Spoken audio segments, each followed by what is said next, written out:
You are listening to DJ Reach Epic. ต้องสิบปวนនឹងស្ទាវជ័រកែងពីខាងណាដែលស្គាល់គ្នាពួកបងរត់តែដៃដោះតល់គាត់ក្មេងលេងដីក៏មកចង់ប៉ះពាល់គាត់ខ្លះចង់សិបពួននឹងស្ទាវជ័រកែងពីខាងណាដែលស្គាល់គ្នាពួកបងរត់តែដៃដោះតល់គាត់ក្មេងលេងដីក៏មកចង់ប៉ះពាល់ពីកម្លាំងដូចតោដល់ពីនៅទេតាហើយយឺតក៏ទៅចេះពាក់កាសជៀនចាំមកពីលើជីខ្លះខលហើយគ្នាទៅក្លឹបស្ដាប់បាចាយលុយក្មេងខ្ញុំមិនចាយលុយចាស់យុគដៃមិនជេនលុយខ្ញុំចូលក្រាស់នៅក្មេងនៅកណ្ដាប់ខ្ញុំចាស់ចាញ់ដើរផងព្រេងខ្ញុំមិនដើរផ្ដេសផ្ដាស់មិនមែនមកទីខ្ញុំចាញ់មកដាស់តែយើងឲ្យតែក្មេងទាំងចាស់ទៅវិញនៅស្ទើមកវិញនៅស្ទើណាស់ទៅវិញជិនអ្នកធ្វើខ្ញុំធ្វើលើបាស់ទៅមិនមែនមកទីខ្ញុំចាញ់មកដាស់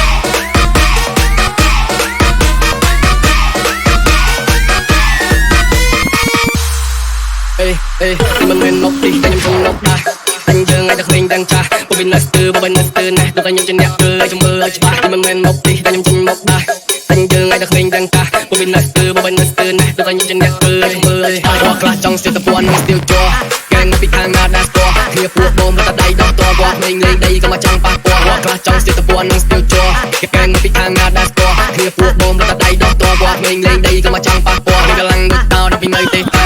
ហើយយឺតក៏ទៅចេះពាក់កាសជៀនចាំមកពីលើជីខ្លះខលហើយគ្នាទៅក្លឹបស្ដាប់បាចាយលុយក្មេងខ្ញុំមិនចាយលុយចាស់យុគដៃមិនជេនខ្ញុំចូលក្រាស់នៅក្មេងនៅកណ្ដាប់ខ្ញុំចាស់ចាញ់ដើរផងព្រេងខ្ញុំមិនដើរផ្ដេសផ្ដាស់មិនមែនមកទីខ្ញុំចាញ់មកដាស់តែយើងឲ្យតែក្មេងទាំងចាស់ពួកវានៅស្ទើមកវិញនៅស្ទើណាស់ដូចតែខ្ញុំជាអ្នកធ្វើឲ្យមើលឲ្យច្បាស់ខ្ញុំមិនមែនមកទីតែខ្ញុំចាញ់មកដាស់តែយើងឲ្យតែក្មេងទាំងចាស់ពួកវានៅស្ទើមកវិញនៅស្ទើណាស់ដូចតែខ្ញុំជាអ្នកធ្វើ